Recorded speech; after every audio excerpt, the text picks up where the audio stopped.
Tuhan, tiba saatnya kita akan memulaikan ibadah kita di sore hari ini. Saya mengundang jemaat untuk bangkit berdiri. Kita angkat lagu Hanya Dekat Allahku, Rasa Tenang Hatiku.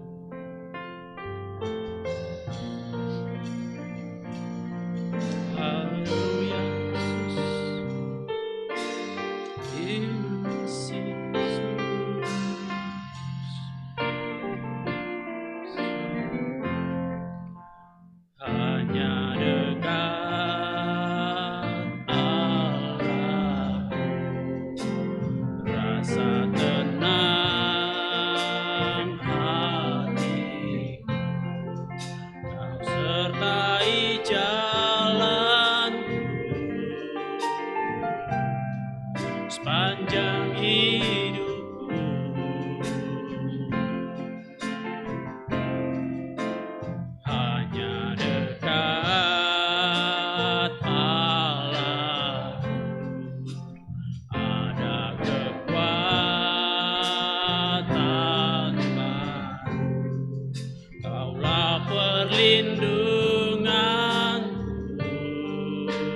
Kristus. Doa pembukaan nanti dibawa oleh Bapak Haryadi.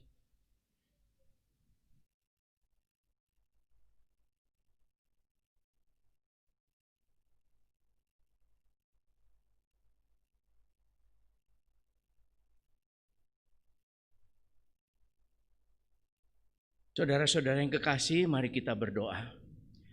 Bapa kami di dalam sorga, Bapa kami di dalam nama Tuhan Yesus, kami bersyukur kepadamu Tuhan, kalau kembali sore hari ini kami boleh ada bersama-sama di rumah Tuhan. Engkau yang sudah memberikan kerinduan di dalam hati kami Tuhan, untuk kami datang beribadah kepada Tuhan, untuk kami boleh memuji, memuliakan Tuhan. Biarlah lewat puji-pujian kami boleh menyenangkan hati-Mu Tuhan, dan juga kami boleh mendengar firman Allah. Terima kasih Tuhan. Urapi hamba-hamba-Mu yang akan melayani sore hari ini Tuhan.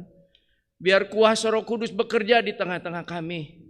Terima kasih Tuhan, dengan penuh ucapan syukur kami akan mulaikan ibadah kami sore hari ini. Di dalam nama Tuhan Yesus. Haleluya.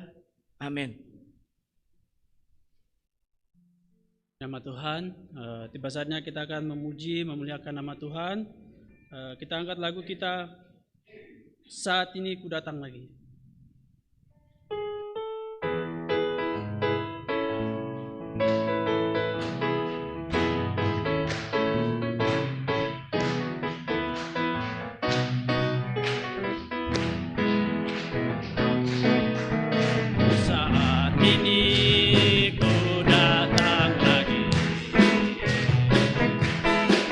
Padamu Tuhan junjungan hidupku.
Kita masih memuji, memuliakan nama Tuhan. Kita angkat lagu pujian kita, satu hal telah kuminta kepada Tuhan.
Puji nama Tuhan, tiba saatnya saya membuka ruang kesaksian bagi Bapak Ibu, Saudara-saudari yang memiliki kerinduan untuk menyaksikan kemurahan dan kebaikannya Tuhan.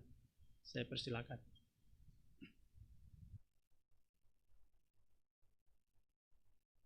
Baik, puji nama Tuhan. Kalau tidak ada, kita akan mendengarkan firman Tuhan. Saya undang Bapak Ibu, Saudara-saudari yang dikasihi oleh Tuhan, bangkit berdiri. Kita akan diisi oleh kebenaran firman Tuhan. Mari kita angkat lagu penyembahan kita, Allah Peduli. Haleluya Yesus.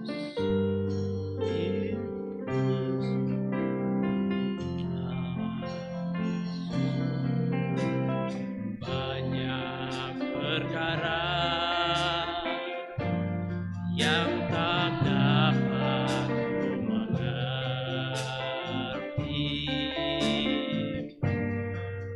Mengapakah harus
kasih Kristus, nanti doa firman Tuhan dibawakan oleh Bapak Denny Markus.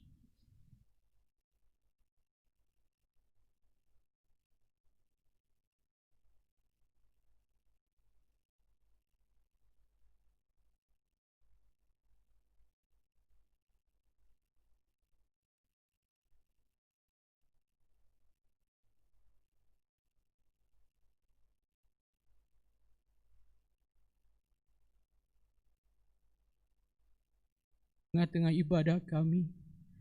Kami sangat bersyukur Tuhan buat kehadiran Engkau yang melawat setiap hati kami Tuhan. Terima kasih Bapa di surga, kami boleh menikmati keberadaan-Mu Tuhan. Engkau yang sama Tuhan yang sudah kami nikmati dalam kami memuji dan memuliakan Engkau. Engkau yang hadir dalam firman-Mu Tuhan sebentar yang kami dengar Tuhan. Itulah sebabnya Tuhan kami mempersiapkan hati kami, pendengaran kami yang terbaik Tuhan. Sehingga tidak firman-Mu tidak berlalu begitu saja Tuhan, tetapi setiap benih firman-Mu Tuhan tertanam di dalam hati kami, tumbuh dan berbuah di dalam kehidupan kami, menyenangkan, menyukakan Engkau Tuhan, bukan menyukakan manusia Tuhan. Kami percaya Tuhan setiap benih firman yang baik Tuhan akan tumbuh di tanah yang baik Tuhan. Terima kasih Bapa di sorga, terima kasih. Itulah sebabnya Tuhan kami berdoa buat hamba-Mu sebentar yang akan memberitakan firman-Mu. Urapan-Mu Tuhan mengalir, Tuhan memenuhi, mengurapi hamba-Mu Tuhan. Sehingga dia berkata-kata seturut dengan apa yang Engkau mau pesankan, sampaikan kepada kami jemaat yang ada Tuhan. Terima kasih Bapa di surga, pengurapan-Mu hadir kepada hamba-Mu, bahkan pengurapan yang sama ada di tengah-tengah kami dan kami nikmati Engkau Tuhan. Inilah yang menjadi doa dan ucapan syukur kami kepadamu Bapa. Di dalam nama Tuhan Yesus kami berterima kasih kepadamu. Haleluya. Amin.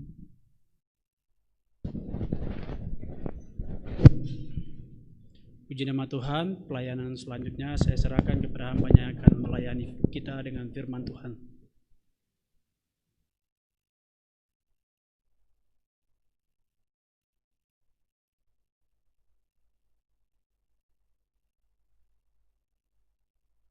Puji nama Tuhan. Ada haleluya. Kita patut bersyukur kepada Tuhan pada kesempatan sore hari ini. Di tengah segala hiruk pikuk dunia, segala hal-hal yang kita dengar, berita-berita yang menggemparkan, dalam hadirat Tuhan kita mendapatkan perteduhan. Amin. Dan sore hari ini saya juga berterima kasih tentunya kepada Ibu Gembala yang sudah mempercayakan saya boleh berbagi berkat firman Tuhan. Dan saya akan mengambil tema sesuai dengan tema besar untuk bulan ini, mendengarkan Tuhan, mendengar suara Tuhan. Saya mengambil tema kecilnya untuk sore hari ini, panggilan untuk mendengar. Katakan panggilan. Bicara soal kekristenan, ada banyak panggilan yang kita bisa ketahui di dalam kehidupan kita mengiring Tuhan. Panggilan untuk kita melayani Dia, panggilan untuk kita hidup kudus. Tetapi ada bagian lain yang mungkin jarang untuk disinggung, jarang untuk kemudian dibahas, yaitu panggilan untuk mendengar. Padahal panggilan untuk mendengar ini memiliki pengaruh yang sangat besar terhadap kehidupan kekristenan kita. Kita lihat slide berikutnya. Baik. Di dalam ayat pokok kita pada sore hari ini saya bawa di dalam Amsal 4 ayat 20 sampai 22. Kita akan membacanya 3 ayat pokok utama ini setelah hitungan yang ketiga. 2, 3. Hai anakku, perhatikanlah perkataanku, arahkanlah telingamu kepada ucapanku. Janganlah semuanya itu menjauh dari matamu, simpanlah itu di lubuk hatimu, karena itulah yang menjadi kehidupan bagi mereka yang mendapatkannya dan kesembuhan bagi seluruh tubuh mereka. Perhatikanlah perkataanku, arahkanlah telingamu. Slide berikutnya, klik. Nah, saya ingat betul berapa kesempatan yang lalu, kalau nggak salah waktu Korevi yang sampaikan firman Tuhan ya. Mendengarkan itu dalam salinan aslinya, selain bicara soal taat, mendengar sudah pasti diikuti dengan ketaatan, tapi bicara seperti hewan yang memasangkan telinganya. Nah, saya tampilkan di sini gambar yang pernah saya singgung juga di waktu yang lampau antara kambing dan domba. Kambing cenderung telinganya dalam kondisi normal selalu menjuntai ke bawah. Seolah-olah gambarannya tertutup terhadap suara dari luar. Beda dengan domba yang cenderung dalam kondisi normal, telinganya mengarah ke atas. Sebuah gambaran posisi yang siap mendengar. Itu sebabnya kenapa kekristenan digambarkan sebagai domba, bukan kambing. Meskipun kenyataannya banyak juga sih Kristen-Kristen kambing, mohon maaf bicaranya, enggak dengar-dengaran suara Tuhan. Padahal kita Kristen domba yang harus selalu siap pasang telinga untuk dengar suara Tuhan, bukan tutup kuping. Klik lagi berikutnya. Bahkan di dalam Yohanes 10 ayat 27, kita baca kembali ayat ini 2-3. Domba-dombaku mendengarkan suaraku dan aku mengenal mereka dan mereka mengikut aku. Jadi yang disebut dombanya Tuhan, cirinya mendengarkan. Dalam sebuah peristiwa pernah terjadi, saudara-saudara, ada seorang yang sedang mengunjungi tanah Palestina. Dia dapati 3 orang gembala sedang menggiring dombanya ya, di sebuah padang rumput. Tentulah namanya domba, dia berbaur satu dengan yang lain, sudah tidak bisa ketahuan lagi. Intinya ini domba gembala si A, gembala si B udah berbaur, udah bercampur. Dia penasaran, nanti ketika gembala ini mau pulang, bawa kembali kawanan dombanya ke kandang, gimana caranya pisahin domba-domba yang ada? Karena udah bercampur. Dia penasaran, dia tunggu. Sampai petang hari, udah waktunya pulang. Ternyata sangat sederhana. Gembala masing-masing memperdengarkan suaranya. Dan luar biasanya, domba mengenal suara gembalanya. Domba itu langsung dengan otomatis, dia berjalan mengarah kepada arah suara gembala. Tertib sekali. Bahkan antusias untuk mereka mengikuti suara gembala.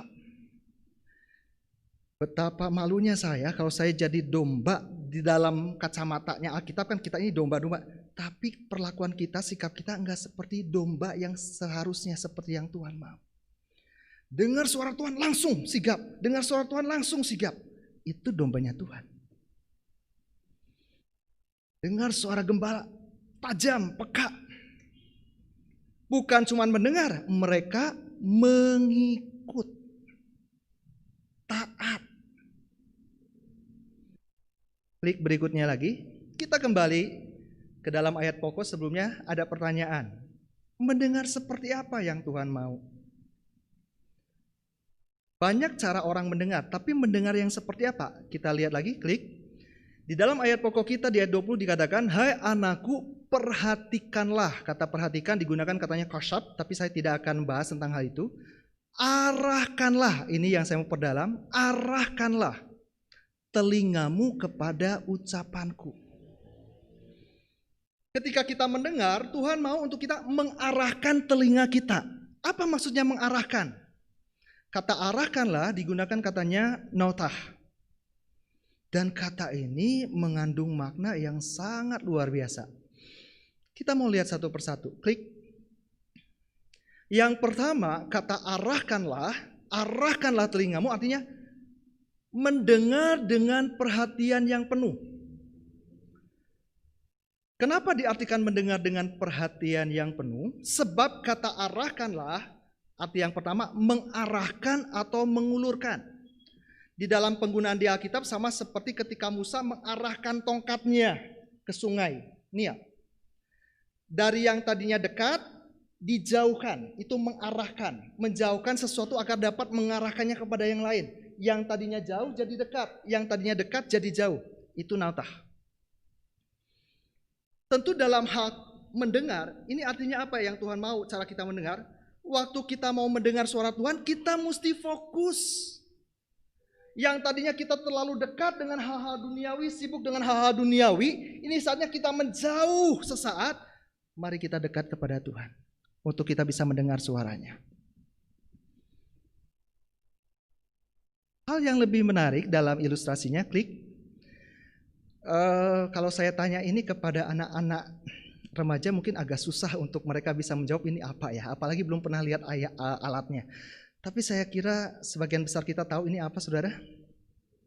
Radio jadul ya, atau radio kuno. Ketika kita mau mendengar siaran sebuah stasiun radio, tentu ada gelombang khusus untuk kita bisa mendapatkan siarannya. Yang saya kasih tanda panah itu adalah, boleh katakanlah istilahnya yang sekarang mungkin sensor ya, untuk kita bisa tahu kita sudah sampai di gelombang berapa megahertz. Ya, entahkah itu stasiun untuk radionya FM atau AM, ya ada istilahnya. Gelombang megahertz berapa nih? Katakanlah satu stasiun radio, kita baru bisa menangkap siarannya kalau misalnya kita menangkap gelombang di 92,5 FM misalnya ya. 92,5. Tadinya posisinya di 0. Untuk kita bisa mendengar siaran 92,5, maka si tanda merah itu harus kita gerakan dengan cara diputar, digerakkan untuk mendekat ke arah tanda angka 92,5. Semakin dekat, suaranya semakin jelas, betul? Tapi semakin menjauh, suaranya semakin hilang. Demikian pula bicara soal mendengar suara Tuhan. Kita harus menangkap gelombangnya Tuhan. Apa maksudnya di sini? Firman Tuhan. Kita bisa semakin peka mendengar suara Tuhan kalau kita sering kali mendekat kepada Tuhan lewat firman-Nya. Inilah gelombang suara Tuhan sesungguhnya. Semakin kita mendalami, mengenal, punya kerinduan akan firman Tuhan, semakin kita akan peka menghadapi hidup apa yang Tuhan inginkan. Tuhan akan memperdengarkan suaranya lewat firman yang sudah kita terima. Dia akan ingatkan, Roh Kudus akan mengingatkan. Sama gelombangnya. Tapi kalau kita jauh dari firman Tuhan, kita nggak tertarik untuk merenungkan firman Tuhan, sama seperti gelombang radio, kita semakin menjauh dari gelombang yang seharusnya, kita akan susah menangkap sinyal dari Tuhan. Ketika Tuhan mau berbicara, kita nggak tangkap suaranya. Berikutnya lagi, klik. Sama seperti dalam kisah di Alkitab tentang Maria dan Marta, saudara-saudara. Tentu kisahnya sebagian besar kita sudah mengenal bagaimana Marta yang begitu sibuk melayani, mempersiapkan jamuan makan. Memang mempersiapkan jamuan makannya untuk Tuhan. Tapi Maria, dia menenangkan dirinya, dia menjauhkan berbagai macam kesibukan karena dia mau melayani Tuhan, maksudnya mendengarkan apa isi hatinya Tuhan. Seperti gini deh ya, dalam hubungan suami istri aja contohnya, atau jangan dulu suami istri, orang tua dan anak. Berapa banyak saya dan saudara sebagai orang tua ketika anak pulang dari sekolah, meskipun sekarang masa pandemi sekolahnya kebanyakan online. Tapi bayangkanlah ketika belum masa pandemi ya. Dia pulang dari sekolah, dia pingin banyak cerita tentang apa yang terjadi di sekolah, tentang gurunya yang mungkin sempat bikin dia gak enak, tentang temannya yang baik yang memperhatikan dia waktu dia sedih. Dia pingin cerita, dia datang ke rumah, Mah, sini saya pingin cerita. Tadi di sekolah ada kejadian, aduh mama sibuk nih, bentar ya mama sibuk. Mama lagi nyiapin makan nih buat kamu, nanti aja mah saya pingin cerita. Kebutuhan buat si anak waktu itu bukan soal makan. Dia ingin didengarkan.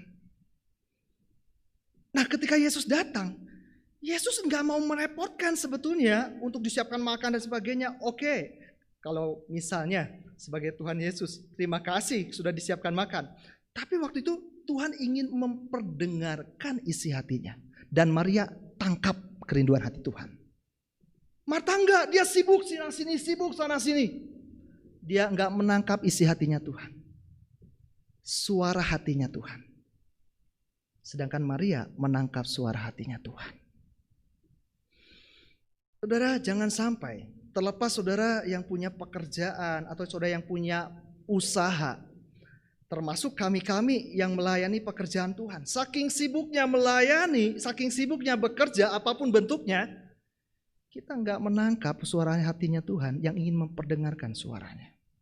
Luangkanlah waktu di tengah kesibukan, sekalipun saat kita sedang bekerja, ada saat-saat pekalah ketika Tuhan ingin memperdengarkan suaranya.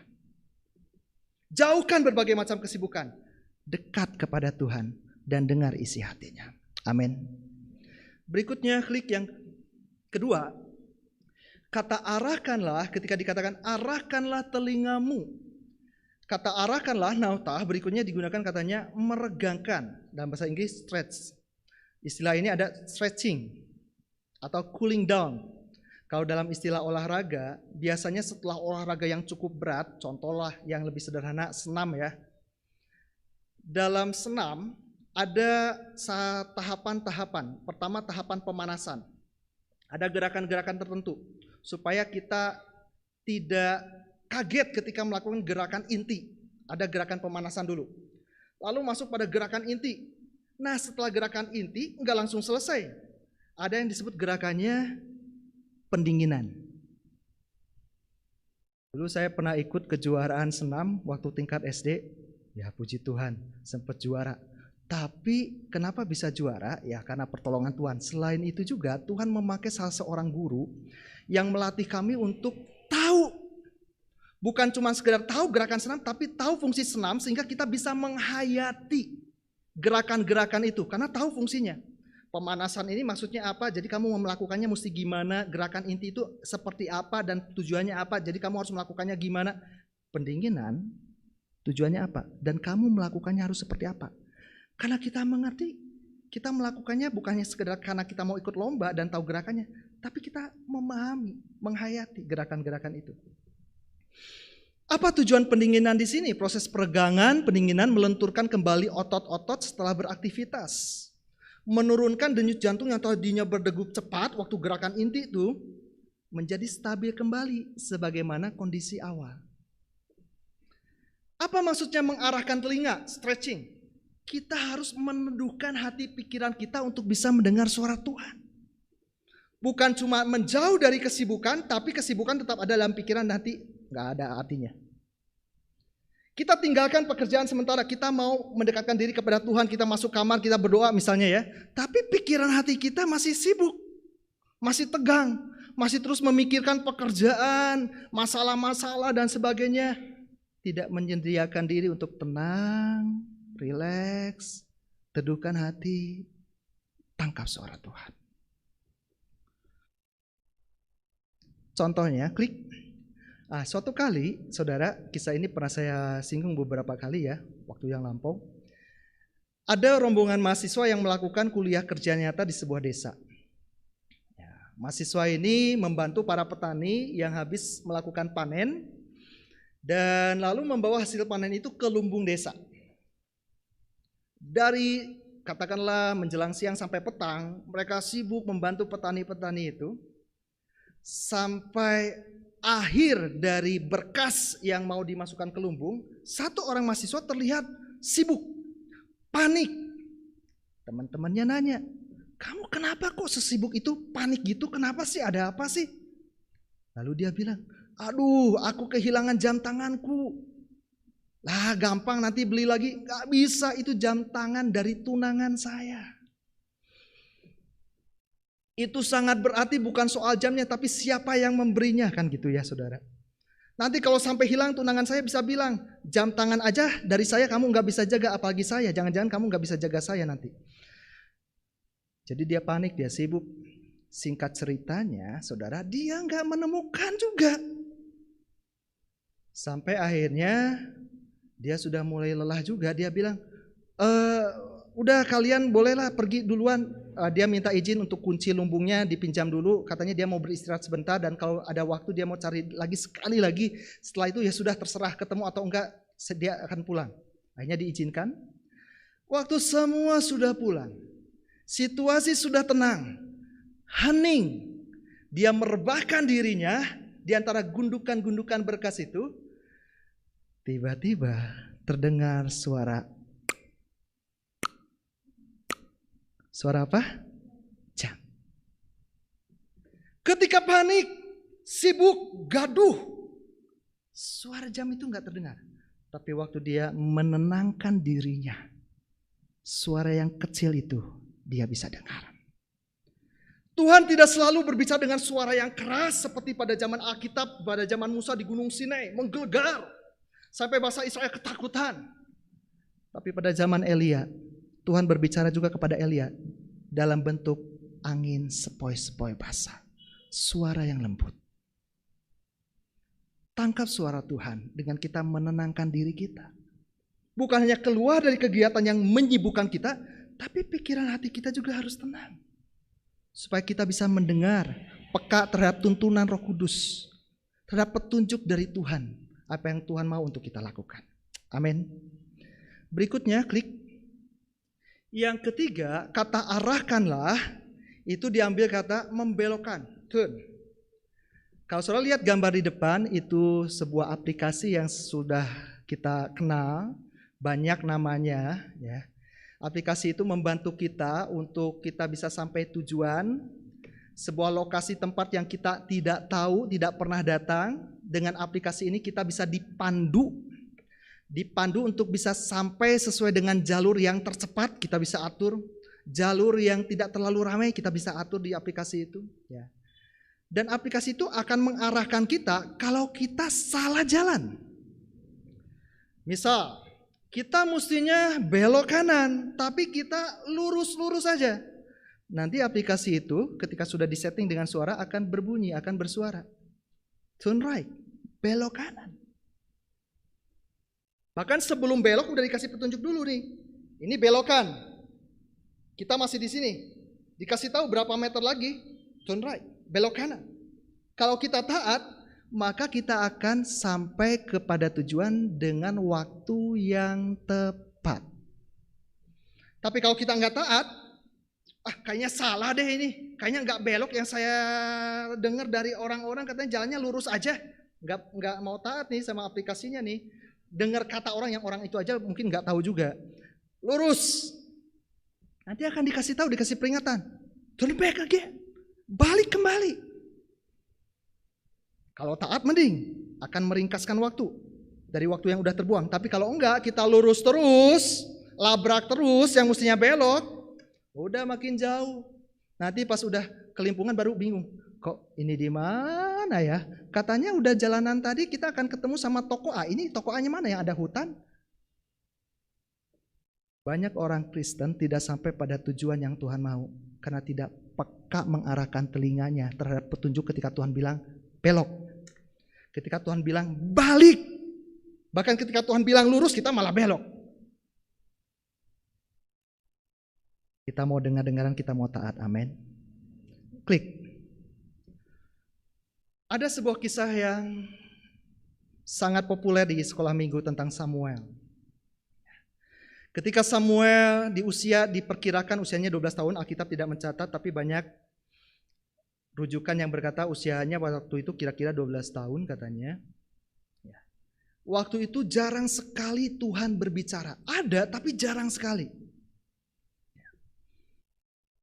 Dan di saat menjelang dini hari, waktu malam menjelang dini hari, tiba-tiba ada suara di saat Samuel tertidur. Samuel, Samuel.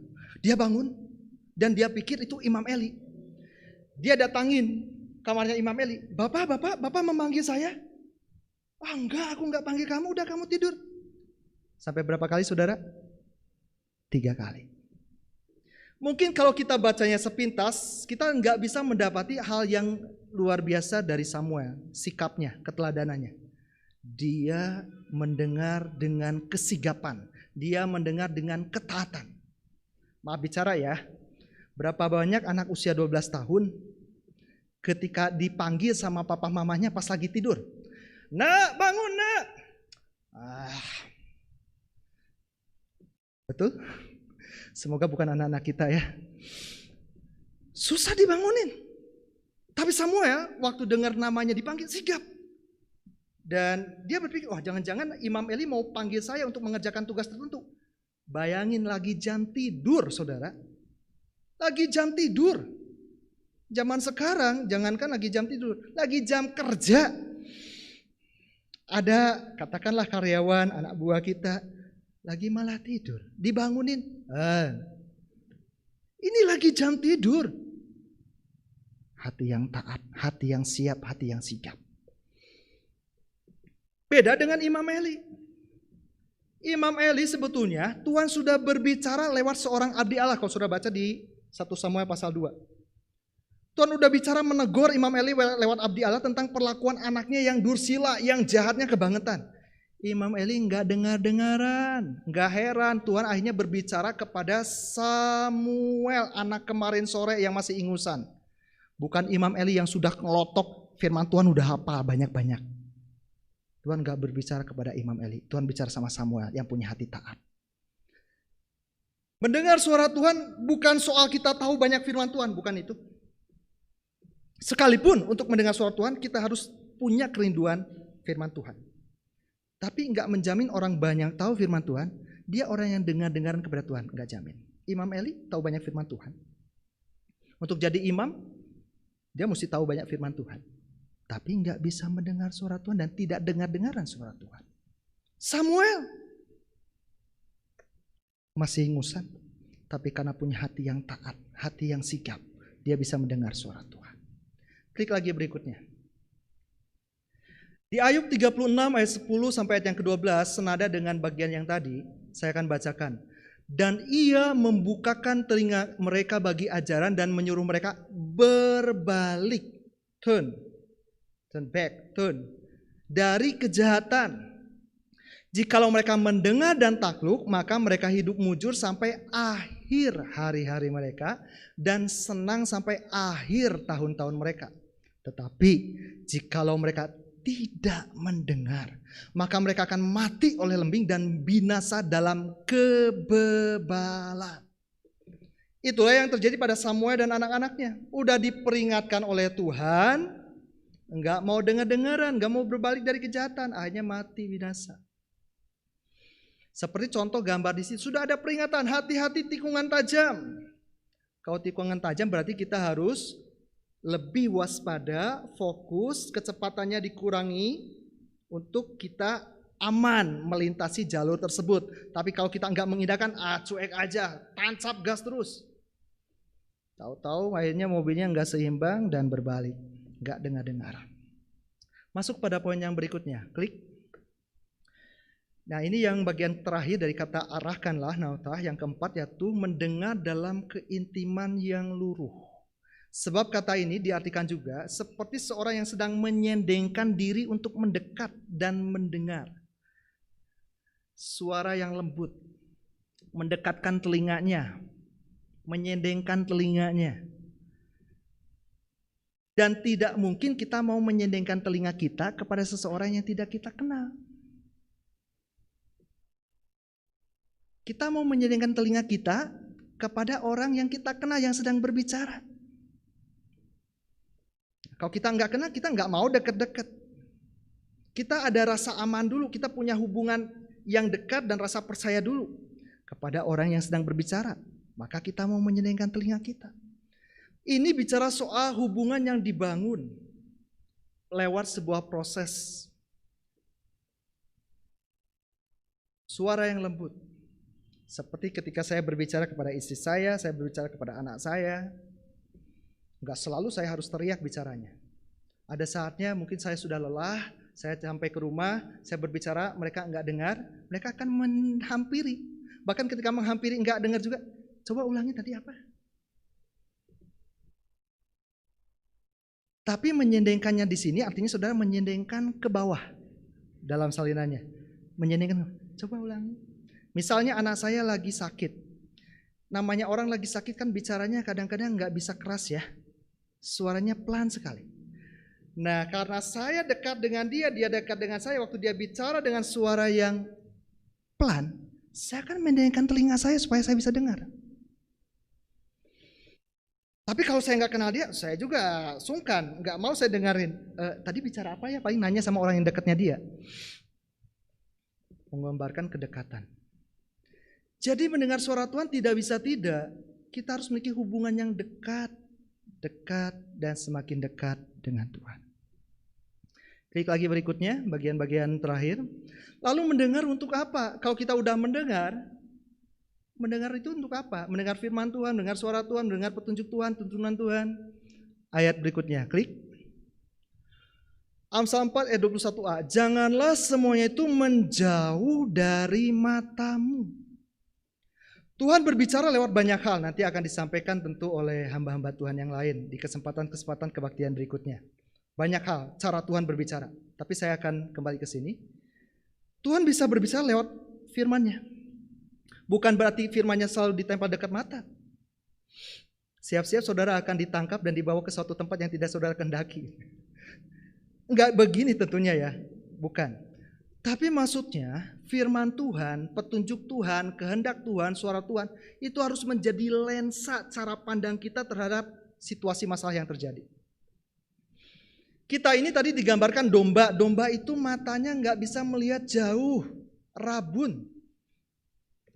Kita nggak bisa melihat seperti apa ujungnya. Tapi lewat kacamata firman Tuhan, kita punya gambaran besar.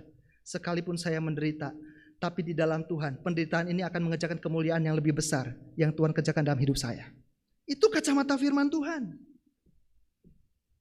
Tapi kalau kita melihatnya dengan kacamata diri kita, aduh kenapa sih orang ada yang fitnah saya, kenapa ke orang jahat banget sama ada sih orang yang hidup kayak gini, kenapa sih Tuhan biarkan dia lahir ke dunia ini yang bikin susah hati saya. Tapi kalau kita melihatnya dari kacamata firman Tuhan, Tuhan turut bekerja dalam segala sesuatu untuk mendatangkan kebaikan yang kita tidak mengerti saat ini, tapi ujungnya saya mau melihat dalam gambaran besar. Bagi orang yang mengasihi dia dan terpanggil dalam rencananya. Maka hidup kita akan lain. Kalau firman Tuhan dijadikan lensa, cara kita memandangnya beda. Berikutnya, klik ayat 21b. Simpanlah itu di lubuk hatimu. Artinya apa? Firman Tuhan, suara Tuhan, kehendak Tuhan, tuntunan Tuhan harus senantiasa kita simpan menjadi prinsip dan pedoman dalam hati. Selalu kita pegang sebagai tuntunan hidup, petunjuk hidup. Bagian yang terakhir, klik. Mendengar supaya apa? Kalau kita memakai firman Tuhan dalam menilai segala sesuatu bukan berdasarkan penilaian orang lain, tapi menilainya berdasarkan tuntunan firman Tuhan. Lalu apa yang akan kita dapatkan? Tujuannya apa? Supaya apa? Klik. Yang pertama, ayat 22a lagi. Karena itulah yang menjadi kehidupan bagi mereka yang mendapatkannya. Katakan kehidupan. Kehidupan di sini digunakan dalam bahasa aslinya kai. Ini bukan bicara soal sekedar bernafas, bergerak, makan, minum, bukan. Kata ini bicara tentang kehidupan yang penuh dinamika. Kehidupan yang penuh dengan semangat dan sukacita. Singkatnya, kehidupan yang berarti.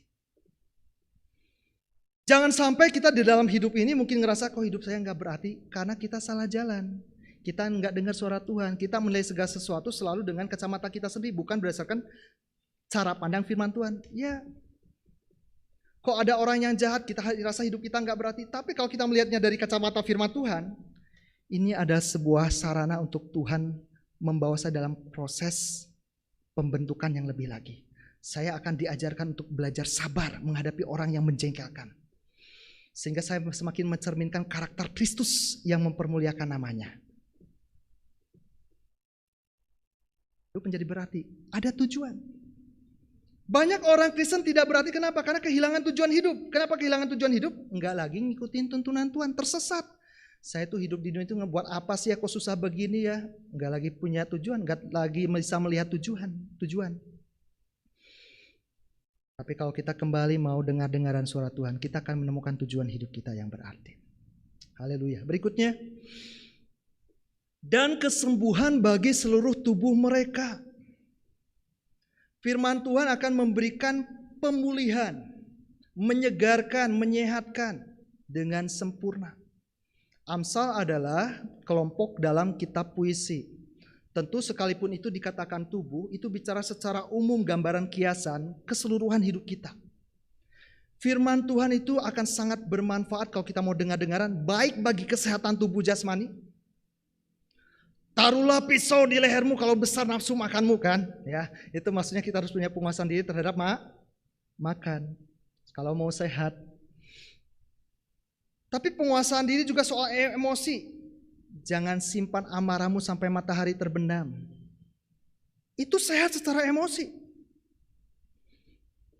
Secara batin, secara rohani. Secara menyeluruh kita mau dengar firman Tuhan, kita akan sehat, kita akan segar, kita akan bugar.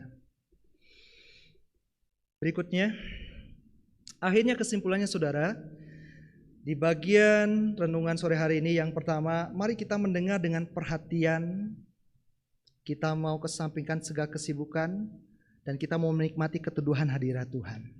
Yang kedua, mendengar bukan cuma sekedar kita ingin dapatkan ketenangan, tapi mendengar dengan sebuah sikap hati yang sigap, yang siap, yang taat.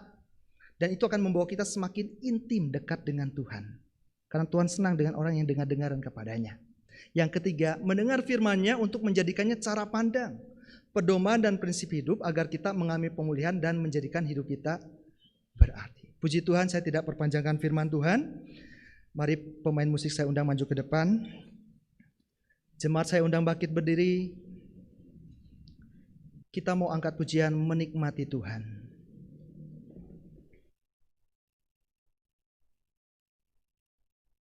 Saat kita menghadap hadirat Tuhan, saat kita masuk dalam hadirat-Nya, mari kesampingkan segala beban, tekanan, persoalan yang sedang kita hadapi saat ini. Tapi kita mau menikmati Dia, menikmati pribadinya, menikmati suaranya yang berbisik lembut, menyegarkan hati dan batin kita. Ku ingin menikmati, ku ingin menikmati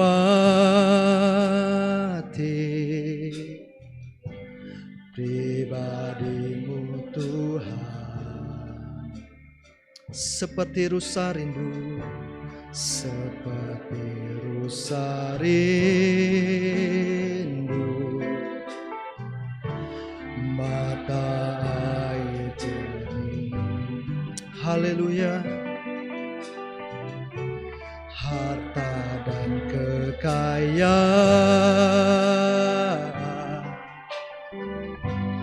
pangkat emas dan perak, tak sebanding denganmu, tak sebanding denganmu.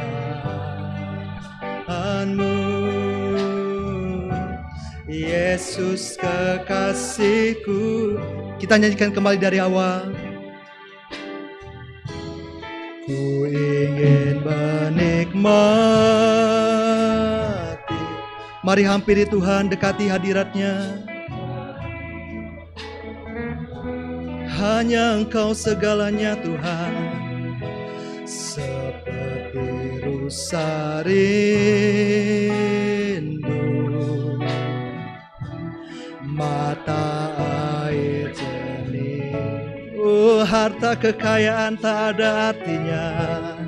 Harta dan kekayaan, pangkat emas dan perak, tak sebanding denganmu Yesus, tak sebanding denganmu.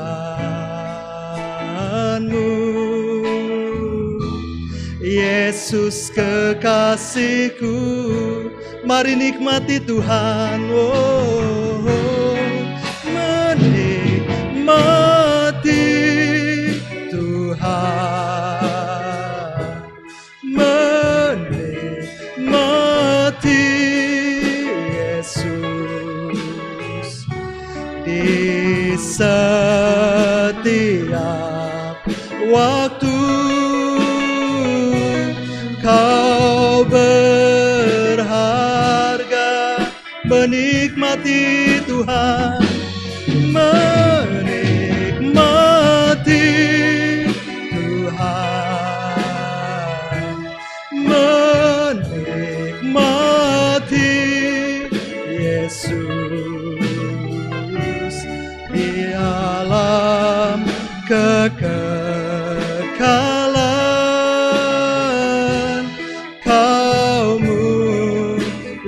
Katakan lagi, menikmati Tuhan,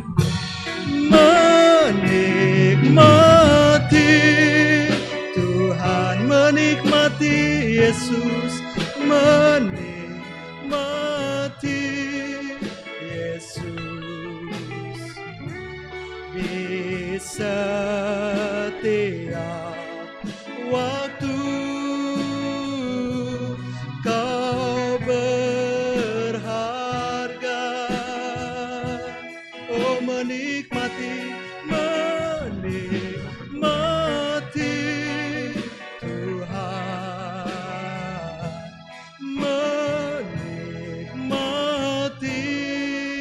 Yesus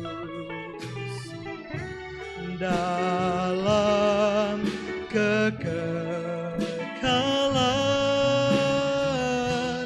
Kau mulia dalam kekekalan, dalam kekekalan.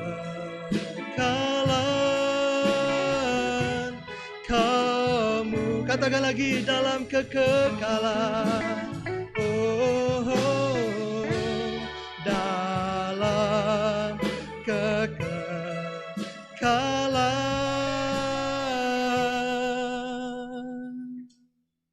Kau mulia. Haleluya. Mari kita bersehati di dalam doa. Firman-Mu sudah diperdengarkan kepada kami, tetapi Engkau tidak berhenti berbicara. Kerinduan isi hati-Mu nyatakan lebih lagi dalam hati setiap kami, Tuhan. Begitu banyak kesibukan yang begitu sudah membuat fokus telinga hati kami tidak lagi bisa mendengar suara Tuhan.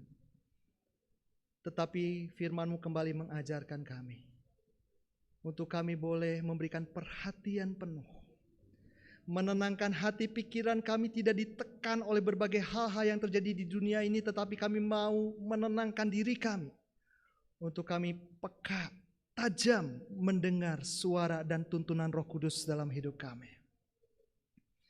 Suara Tuhan yang sanggup untuk menyegarkan, memulihkan, menyembuhkan, membangkitkan kembali semangat hidup kami.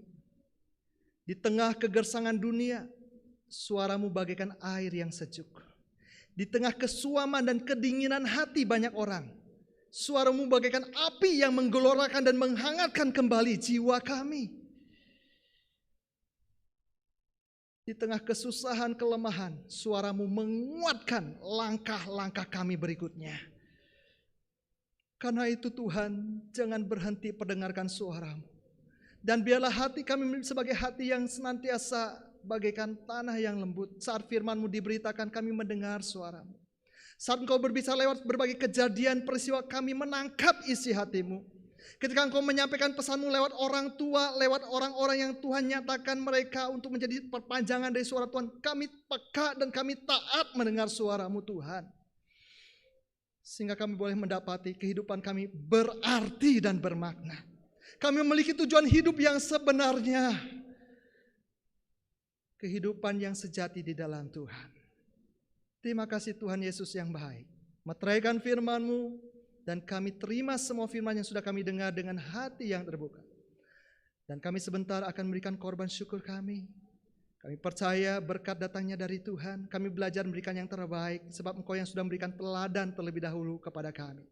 Kami bersyukur berdoa di dalam nama Tuhan Yesus Kristus. Haleluya. Amin. Saya kembalikan pada yang bertugas.